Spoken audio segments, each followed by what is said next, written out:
Okay, you know me. I like to do things in complete numbers of even numbers.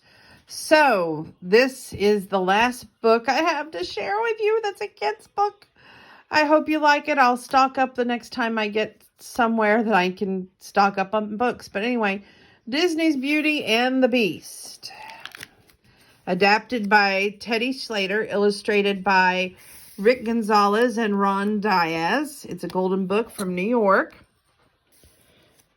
And 1991, the Walt Disney Company. Once upon a time, in a faraway land, a young prince lived in a shining castle. As my phone acted up. Anyway, although he had everything his heart desired, the prince was spoiled, selfish, and unkind. One winter's night, an old beggar woman came to the castle and offered him a single rose in return for shelter from the bitter cold. Repulsed by her haggard appearance, the prince sneered at the gift and turned old woman away. The woman warned him not to be deceived by appearances, for beauty is found within.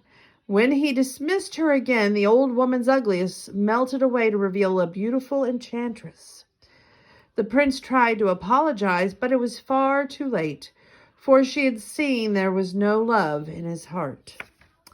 As punishment, the enchantress transformed the prince into a hideous beast. Then she placed a powerful spell on the castle and all who lived there. The rose she only offered was enchanted. It would bloom only when the prince was 21.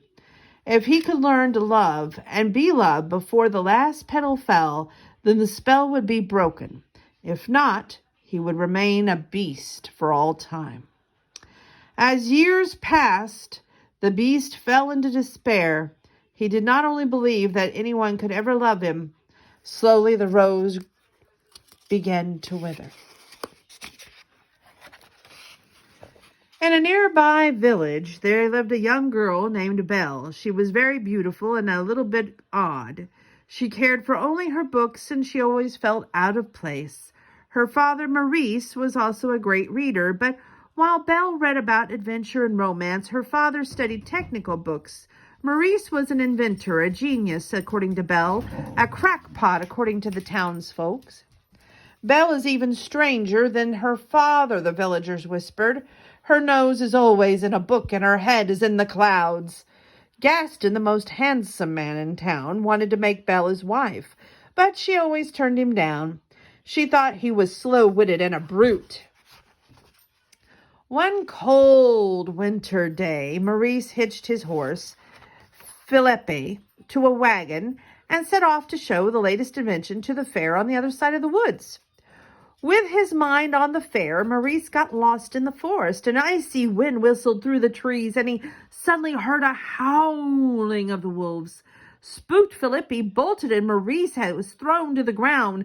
To escape the wolves, the frightened man ran deeper and deeper into the woods. At last, Maurice came to a castle and stumbled upon inside.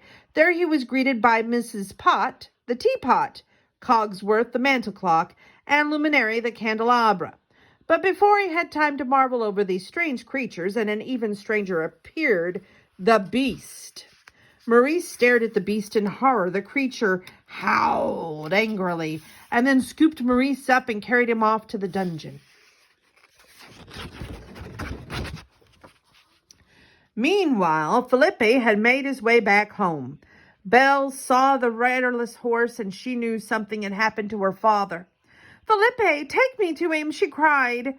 Leaping astride the exhausted horse, Philippe gathered his strength and thundered off into the woods. When Belle reached the castle, she searched frantically for her father. The enchanted objects led her to the tower, but just as she found Maurice, the beast appeared. Belle let out a terrified gasp. When she realized that he was Maurice's captor, Belle begged the beast to free her father.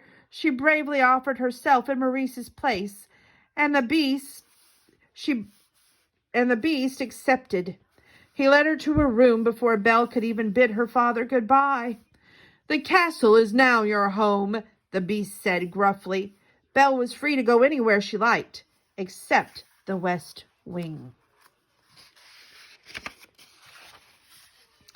That night, Belle slipped out of her room and found her way to the forbidden West Wing. She discovered that the beast's foul lair, but he was nowhere in sight. Belle was drawn to the enchanted rose she saw by the window, but when she reached out to touch it, the beast suddenly appeared at the window. Belle screamed and fled from the room. Belle ran at the castle, mounted Felipe, and escaped into the night. But a pack of wolves soon had the girl and her horse surrounded. Belle was helpless. Suddenly the beast appeared. A terrible snarling and howling arose as the beast and the wolves battled for their lives. At last the wolves ran off, leaving Beast badly injured. Belle knew she couldn't leave him there, so she brought the beast back to the castle and bound his wounds. Gentle as she was, the beast roared in agony. "I barely touched you," said Belle. Then she saw a look of pain on his face. "I forgot to thank you for saving my life," she added softly. The beast only grunted in reply, but her words touched him. In the days that followed, the beast tried to be the proper host. He showed Belle his library, where they read together, and she, in return, began to teach him how to act like a gentleman. "Perhaps it isn't too late," Cogsworth whispered to Mrs. Potts and her son Chip, the teacup. "If Belle can only love Beast, this dreadful spell can be broken." And if Donna could only turn the page, it'd be great. Here we go. The winter passed pleasantly for Belle and the beast. Belle thought of him as her desired friend. He dreamt of a little but beautiful Belle. One night, while Belle was showing him how to dance, the beast stammered, "Belle, are you happy here with me?" "Yes," said Belle, but the beast saw a trance of sadness in her eyes. Then Belle added, "If only I could see my father again, even for a minute." "You can," the beast said, handling her a magic mirror. Belle gazed into it with wonder. She saw Maurice trudging through the forest. He looked frail and old. Even as she watched, her father collapsed in a heap. "I must go to him," Belle cried. "He may be dying." "I release you," the beast said sadly, "but take the mirror. Then you'll always have a way to remember me."